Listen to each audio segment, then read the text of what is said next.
Hello, everyone. So I am going to talk about human potential, and that means a lot of different things, but it shall be clearer as we progress onto this presentation. Quick question before I do that, and I want a show of hands. How many of you guys want to be cyborgs? How many of you guys like Iron Man? Okay, we're getting here. You should like this presentation.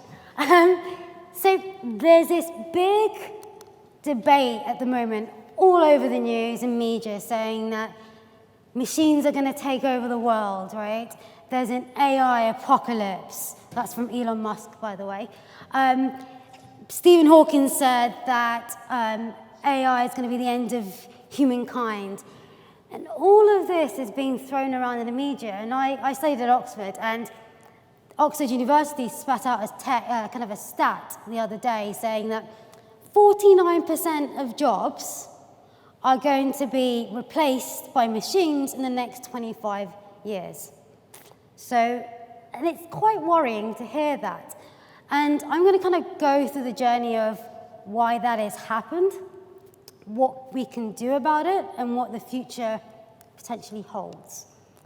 So, my background's a neuroscientist, and without, the first thing I have to do is put a slide of some brain revolution. So here we go. So our brains have grown in size, in connectivity, in power over millions of years. There was a study, in fact, by the University of Adelaide a couple of years ago, said that our brain size over millions of years has grown 350%. Our connectivity in our actual blood flow in our brain has grown by 600%. So our brains are freaking amazing. They're brilliant. But there are things that make our brains not so brilliant. And these are kind of limitations that stop us from doing perfect tasks. And this is why all this debate about AI and machines kind of emerged. And so, brain slide. In terms of, there are kind of four, but there are others as well.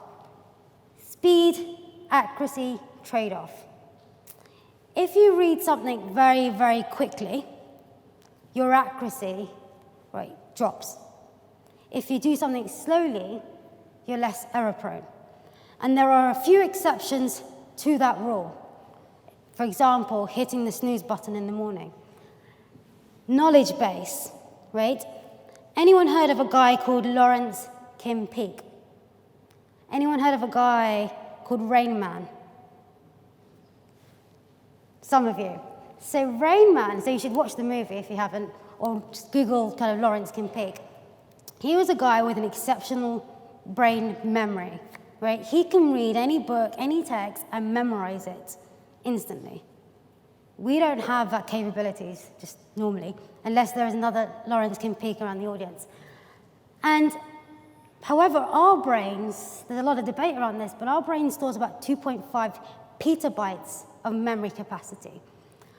Equivalent is about a few million YouTube videos, right? So it's good, but it's not perfect. Another one is prediction. None of us so far can predict the future, right? And if you can predict the future, I'd love to scan your brain, but that's another topic. And the last one is cognitive emotional interactions. In other words, this is a very hot topic at the moment in the HR world where I live. And another word for it is unconscious bias. So everyone has a bias, right? And the reason why we have biases is because there is so much information that our brain is trying to process. There's visual, there's auditory, olfactory, all of these stimuli our brain is trying to process. But the only way to be able to process all this information is to be able to put things into buckets. And that's how stereotypes are formed. And so these are just kind of four, but unconscious bias, so what we did is an interesting experiment. So I took employers of recruiters, and I scanned their brains, But I also looked at where their eyes were looking when they were reading people's CVs. And I'm going to share with you some of that data. So this is a template CV. So you've got someone's name, you've got their education, their experience, their skill sets, etc. Now, when you look at that CV, you spend most of the time on someone's location, their job title, their company name, and a bit on their name itself as well. And that is okay, but recruiters spend 6 seconds per CV. That's the average. So if you want to get a job, you've got literally 6 seconds of their attention span. And so when you're reading or spending 6 seconds on a CV, your eyes are automatically mostly attracted to those areas. But there are other interesting things on a CV or on a profile that people should be able to read. But we have these limitations that I said, the memory capacity, the biases, the speed trade-off. You can't even predict if you hire someone the chances if that they're going to be fantastic or not.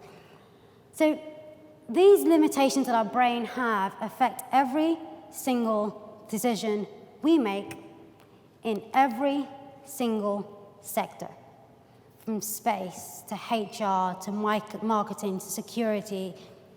It's a whole plethora. But with this, and this is where the start of AI started to kick in, right? So people started realizing there are things that machines are much better than us. And this is where this machine versus human started kicking in. But what if there was an alternative? Can we be cyborgs? What happens if, we can't, can we be Iron Man, etc.? And I want to kind of introduce you to the world of superhumans. And there is a diagram that I'm going to show on the next slide called the human-machine convergence. And this was developed by a doctor called Dr. Pearson. And this is what it looks like.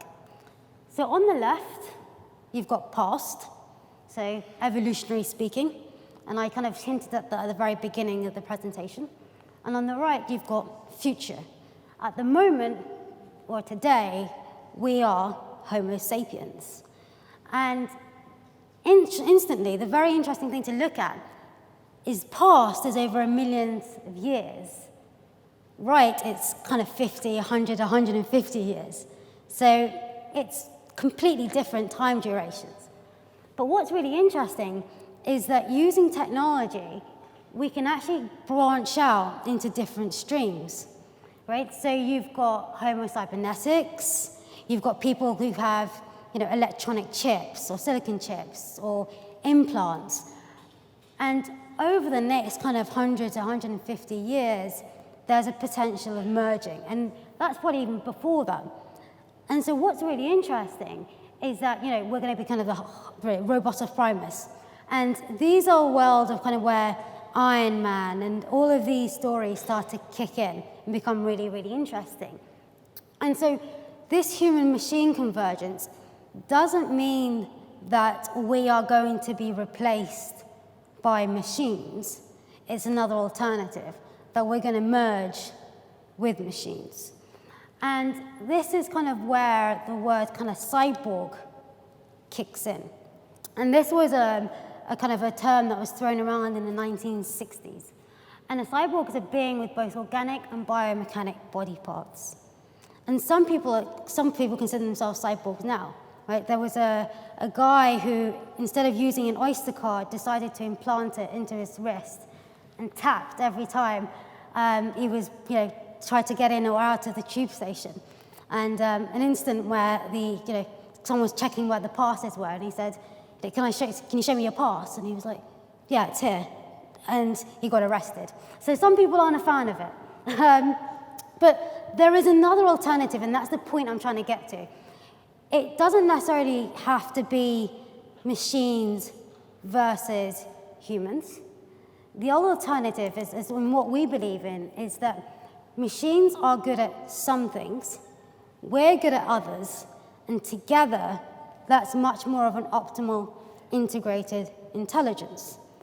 And what we call that is augmented intelligence. And it's quite confusing. So it's IA instead of AI. And a lot of technology that you see now these days is using IA as opposed to AI and replacing people and jobs, etc. And what's really interesting is I'm going to show you on this next slide is where technology kind of fits into this. So this is a kind of diagram used by a company called Tata. They developed this a few years ago. So blue is kind of the science and technology foundations that we have today. So we have internet, we have mobile, we have social, etc. Then we have things that are green, right, and kind of bluish green, and that's innovation or emerging technologies. So drones, blockchain, all of these kind of hot topics that are starting to come out of the woodworks now. Then we've got the kind of the mustard yellow color, and that is future. So smart cities, connected healthcare. There's also human 2.0. So if anyone heard of the Turing test at all? So some of you. So the Turing test was a way to say, okay, is it past the Turing test or not? And there's a huge debate that by human 2.0, machines could pass the Turing test. And then you run into whole of these ethical debates of do you tax robots and all of this. But the interesting thing that I want to point out is this intersection in the middle. And as all this technology grows and develops, all of these new sectors start to pick up and grow as well. So climate change, Generation Z, you've got the aging population. And this is a hot topic. So if anyone is interested in growing a company or a business that you want it to scale and become as effective as possible, you should focus on those areas. Because as the technology develops, it's going to be kind of an interesting part where all of these techs and innovation really start to play a crucial role and become really, really innovative. And so what's really interesting is that AI now, instead of, well, actually IA, using augmented intelligence means that we can actually use it to solve lots of different challenges. And to some extent, there are people who are using technology, pacemakers. We're all using Google to search for things on our fingertips. Doesn't mean that, we're being replaced by Google as of yet. And so what I'm trying to say is that machines are good at some things and we are good at others, and that's much more optimal. And what I want to show you is what technology is like right now. So, we don't have to worry that it's going to replace jobs right immediately, because I think this next video should highlight that, and I think that will be the last bit of my presentation. So. Playing jazz. Playing jazz. Smoothie. Making smoothie. Calendar. No meetings today. Remember, dentist at 9:30. Fire off. Fire off. Open door. Door open. And we're gonna do one more. Oh yeah. Open door. Wrong voice command. Open door. Wrong voice command. Open. Open door. Repeat that. Open door. I didn't understand that. Hey! Open door! Play on the floor. Get over the floor! Open the door! Wrong voice command. Error. Hey William, with a rat? Open door. Open door.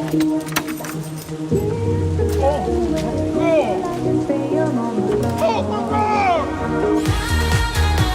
Higher. Higher volume. Higher. Higher. That is where technology is at the moment, only kidding. But at the moment, I don't think we need to be worried that machines are going to replace us and take over. At the moment, it's here to assist us.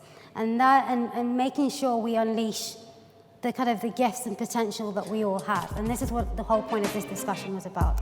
Thank you.